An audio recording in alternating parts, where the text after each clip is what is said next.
सत्य श्री ओम। सभी पुण्य आत्माओं को दास का नमस्कार। हे पुण्य आत्माओं, सत्संग संवाद की इस कड़ी में आज हम आपके सामने धर्म के अष्टपादों का वर्णन करेंगे। धर्म के अष्टपाद होते हैं उन पर चलते हुए व्यक्ति धर्म पर स्थापित हो जाता है। ये धर्म के अष्टपाद किसी भी साधक के अलंकार है, भूषण है। इनको देख करके अंदाजा लगाया जा सकता है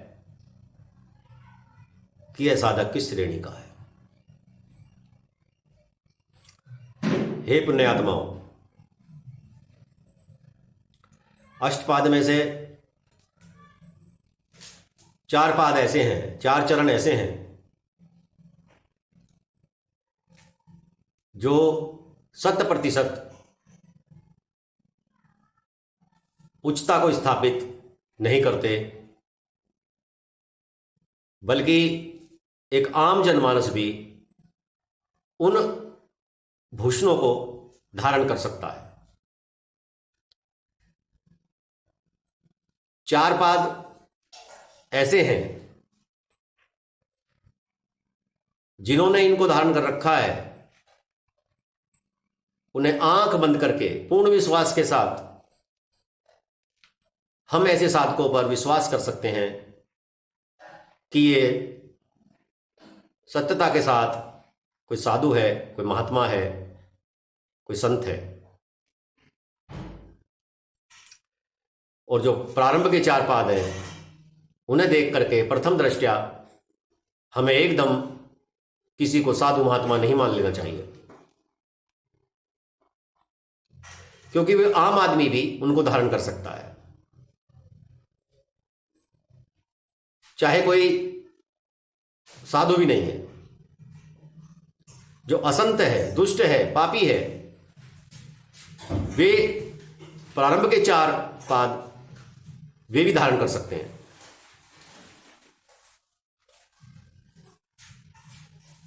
मेरी बात को ध्यान से सुनिए, समझिए। मैं बार बार कहता हूं कि मैंने अपने अनुभव से जो प्राप्त किया, जो जीवन में जाना, समझा, उसी का वर्णन मैं आपके सामने करता हूं। इसलिए हे पुण्यात्माओं, मेरी बात को ध्यान से सुनो और समझो, तरक्की कसौटी पर कसो। यदि मैं सत्य कहता हूं तो मेरी बात को अवश्य मानो। यदि आपको लगता है कि मैं असत्य कह रहा हूं तो मत मानो, कोई पाबंदी नहीं है। भगवान बुद्ध कहा करते थे कि हे भिक्षुओं, मैं बहुत सी बातें बताता हूं, लेकिन मेरी बातों को यह सुन करके कि तथागत ने कही है और सत्य ही होगी, कभी मत मानना।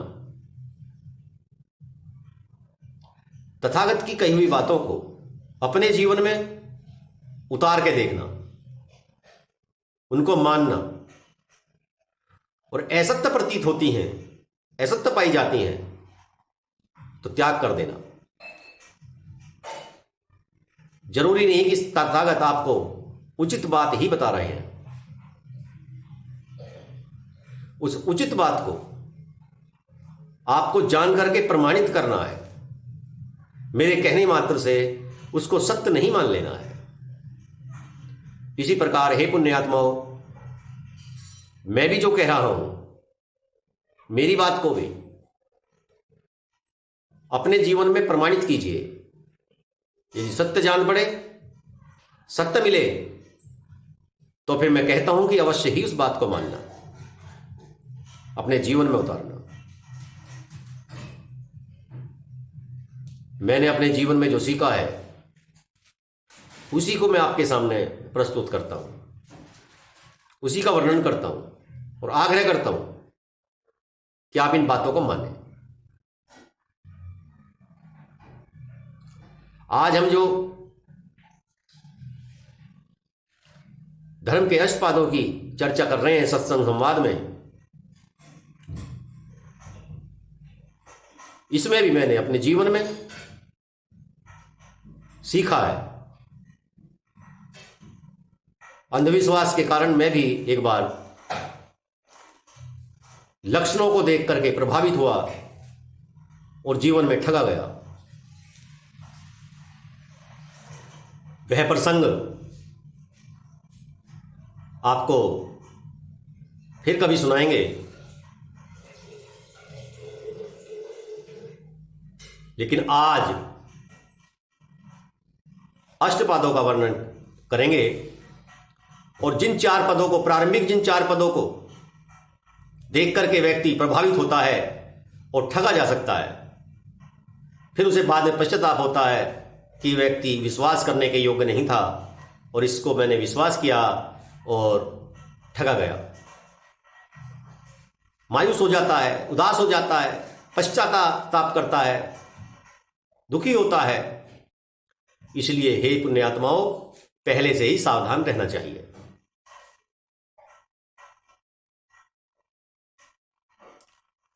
तो धर्म का पहला पाद है दान। अब दान का नाम सुन के आप सोच रहे होंगे कि दान करना तो बहुत ही उत्तम प्रवृत्ति है। बिल्कुल ठीक,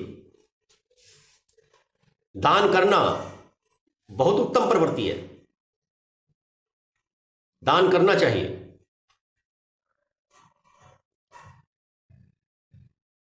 लेकिन किसी को दान करता हुआ देखें, किसी दानदाता को देखें, तो उस तरह प्रभावित नहीं होना चाहिए कि यह महात्मा है, यह साधु है, यह शरीफ है, सज्जन है।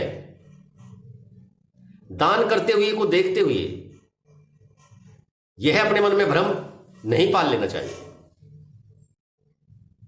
क्यों?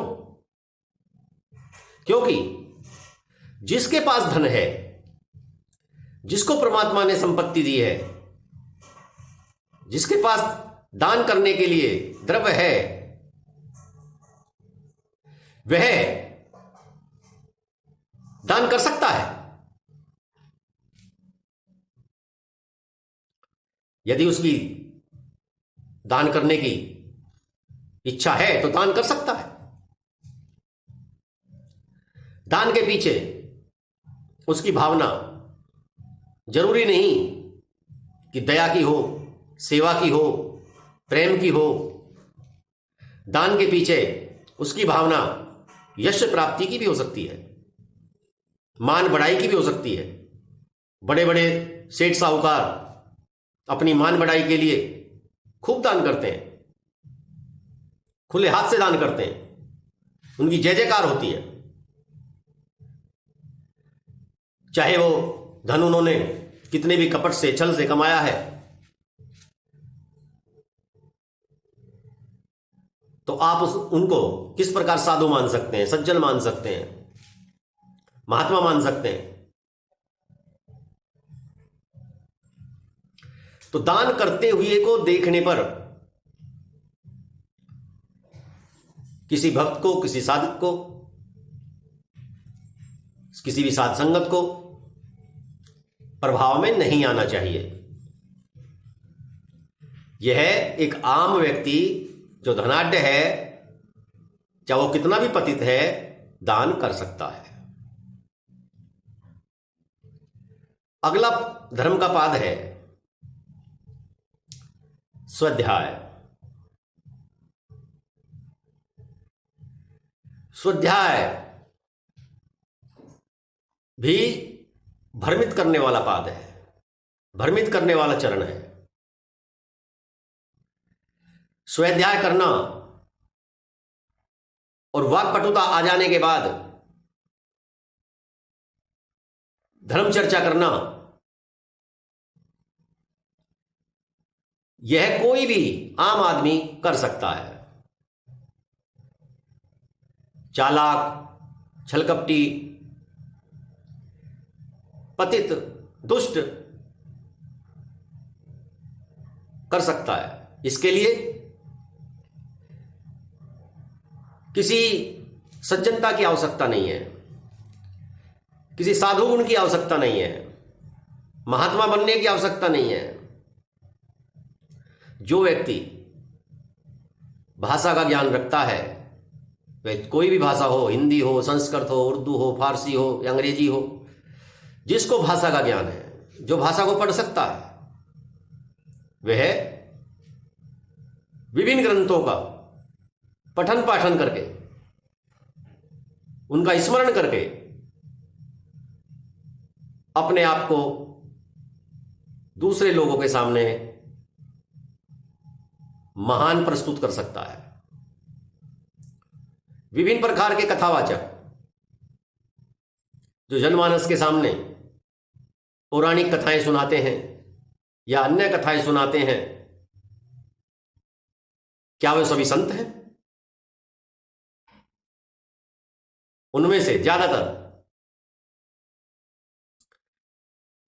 अपनी पेट भरने के लिए, अपनी आजीविका चलाने के लिए, भरण पोषण के लिए, गृहस्थ के पालन के लिए या धन की इच्छा से, धन संग्रह की इच्छा से कथाएं करते हैं।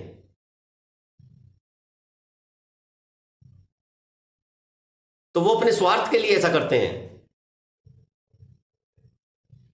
सतर्क साधक जो अपनी उच्च परम पद को प्राप्त करना चाहता है,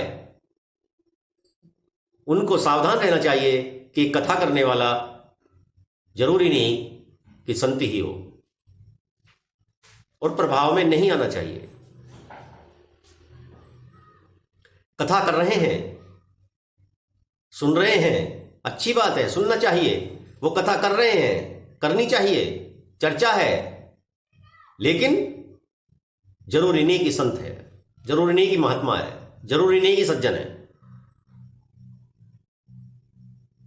अनैतिक भी हो सकता है, पतित भी हो सकता है, दुराचारी भी हो सकता है।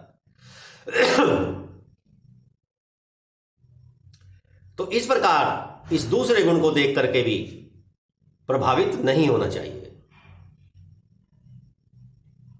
ऐसा नहीं है कि ये दोनों गुण, दान अथवा स्वाध्याय,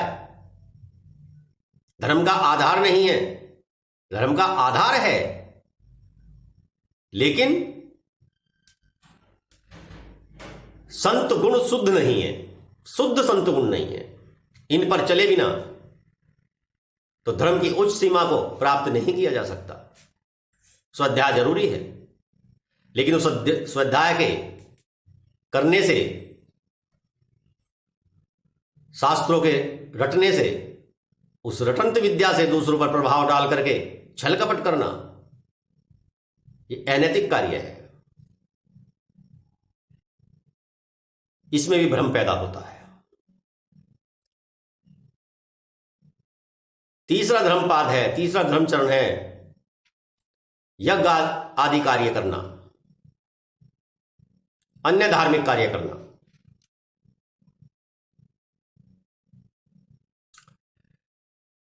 तो इस कार्य को देख करके भी यदि कोई सज्जन व्यक्ति इस तरह का कार्य कर रहा है, तो उसको करते हुए देख करके संत नहीं मान लेना चाहिए, पुण्य आत्मा नहीं मान लेना चाहिए। दान की तरह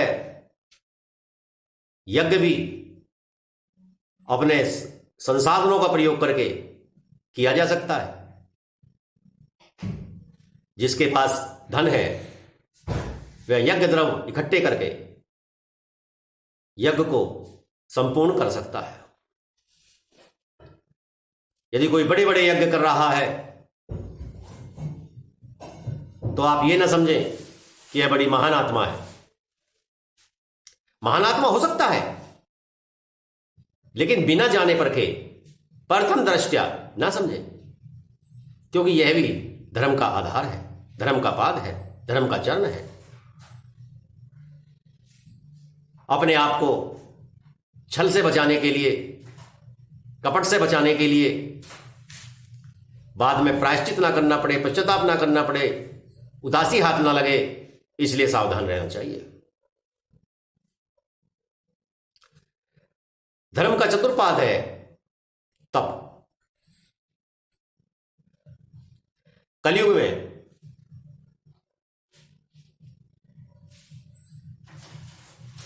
इसका बहुत ही दुरुपयोग होता है, बहुत ज्यादा ही दुरुपयोग होता है, और इससे आम आदमी प्रभावित भी खूब होता है। जो सबसे ज्यादा प्रभावित करने वाला चरण है वो स्वाध्याय और तप ही है।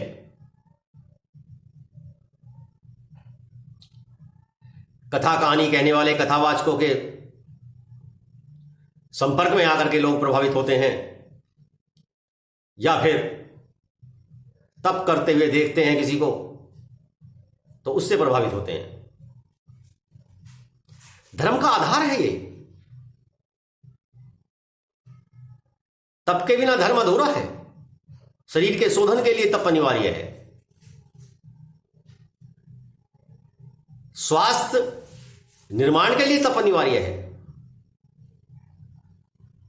लेकिन तप करने से कोई संत बन जाता है, कोई महात्मा बन जाता है, कोई परमात्मा बन जाता है, कोई सिद्ध फकीर बन जाता है, ऐसा नहीं है। धर्म का आधार तो है, लेकिन सिर्फ तप करने से अगर संत बन जाएं तो जो शरीर से बलिष्ठ हैं, ताकतवर हैं, जिनका स्वास्थ्य शरीर है, स्वास्थ्य सही है, जो तप कर सकते हैं, वो तप करके संत ही बन जाएंगे। लेकिन लोगों पर प्रभाव डालने के लिए ढोंगी टाइप के अनैतिक लोग भी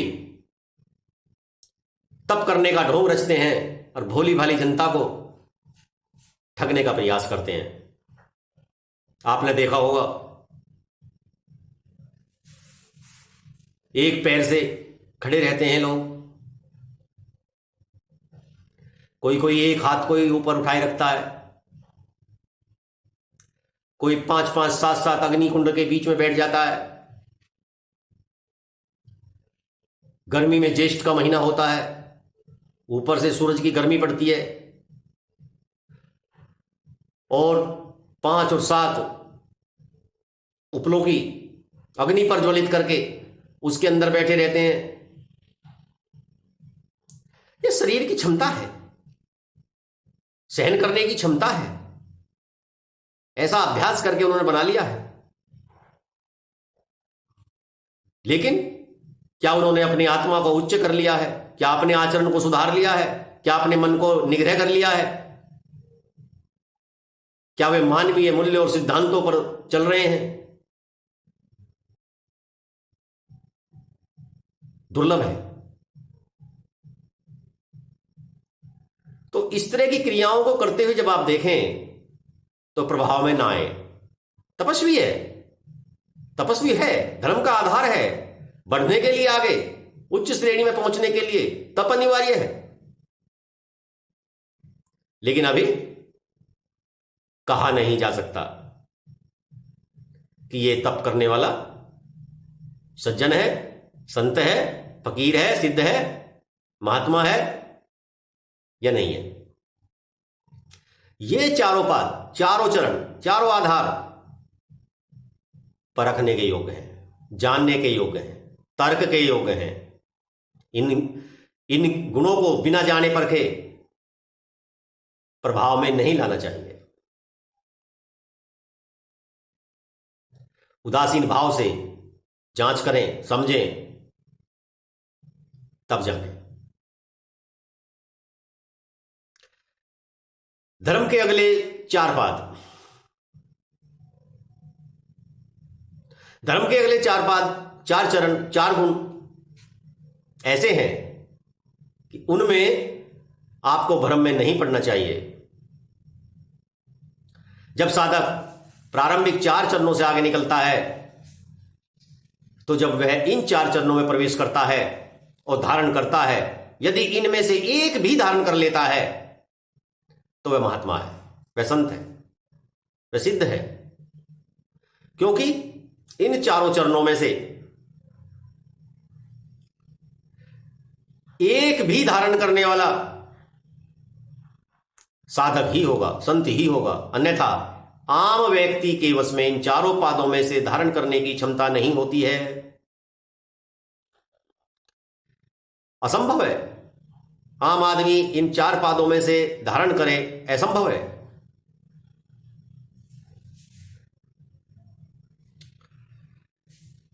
तो 5वां पाद है दया। आम जनमानस पतित छलकपटी कभी दया को धारण नहीं कर सकता। वह दया उसके अंदर होगी नहीं, दया के कार्य वो कर ही नहीं पाएगा। छोटा मोटा दिखाने के लिए कर दे तो अलग बात है, लेकिन दया उसका भूषण हो ही नहीं सकता। दया तो भूषण संतों का ही होता है। यदि आपको कोई दयावान साधु संत महात्मा मिलता है तो वो सिद्ध है,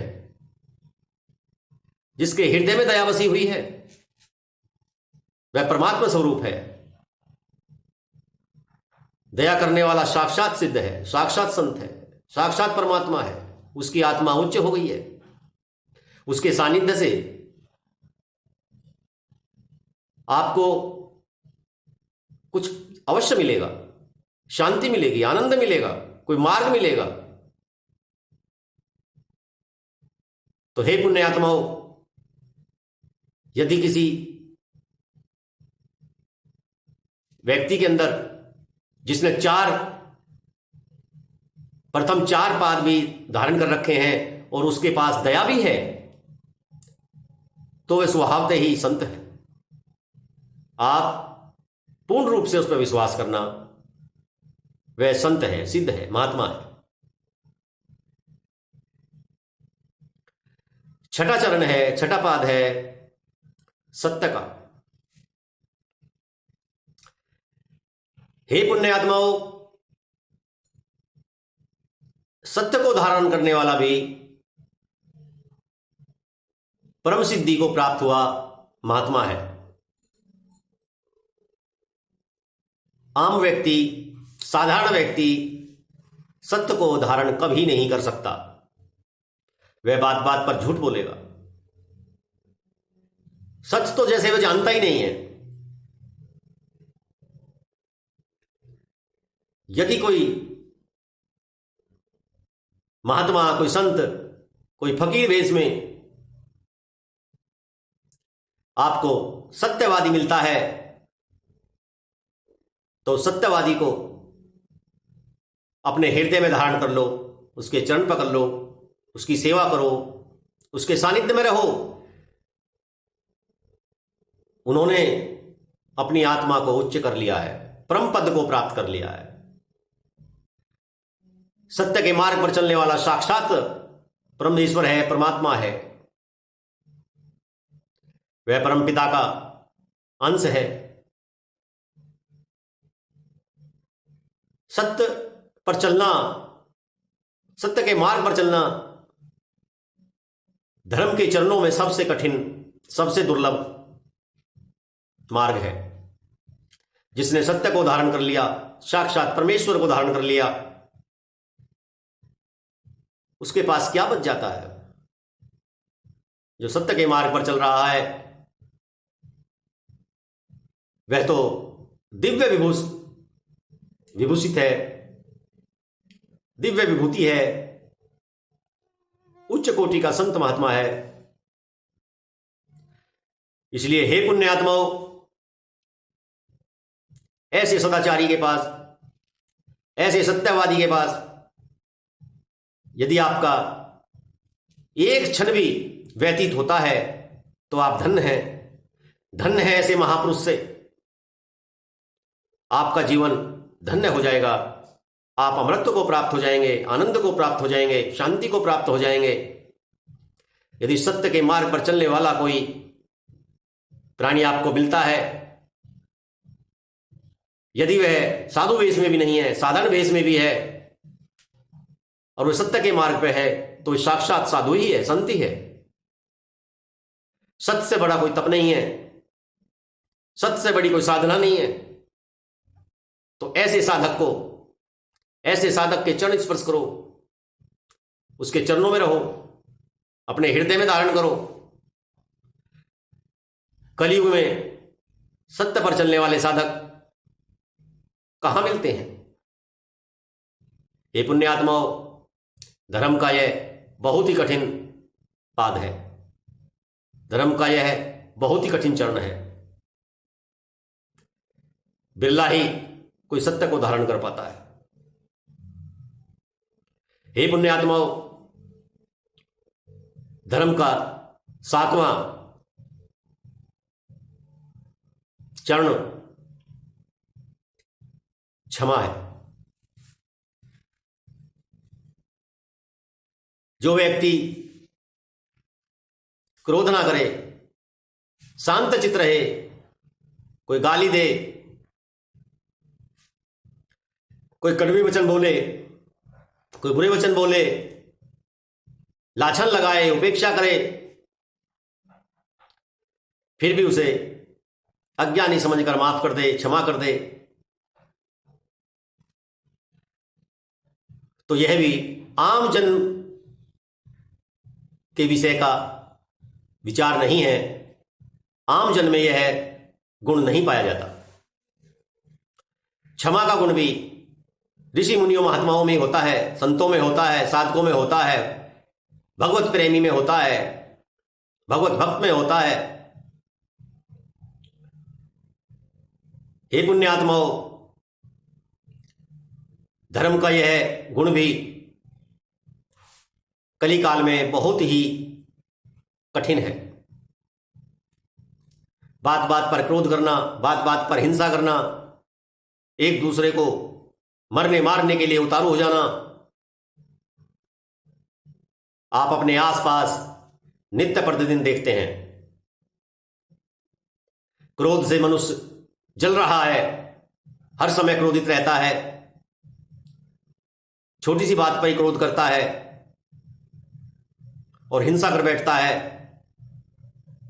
तो इस कलिकाल में क्षमा कहां मिले?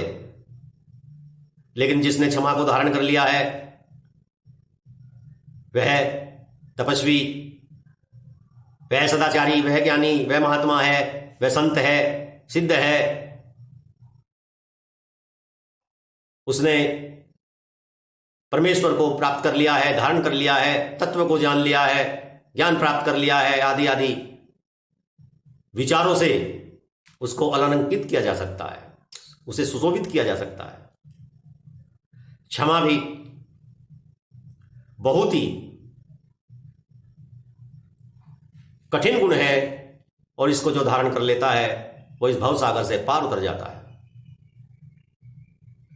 हे पुण्यात्माओं, धर्म का 8वां पाद, 8वां चरण त्याग। धर्म का 8वां चरण त्याग, यह भी दुर्लभ है, कठिन है, और कलिकाल में तो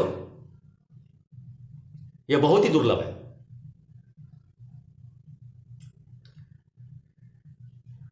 जिसने त्याग को धारण कर लिया, जो त्याग के मार्ग पर चल पड़ा, उसके लिए क्या शेष है? व्यक्ति छोटी से छोटी वस्तु का त्याग नहीं कर पाता,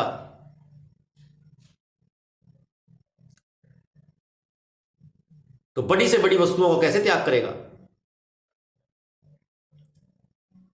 1 रुपए का त्याग करना भी आज के समय में बहुत कठिन है।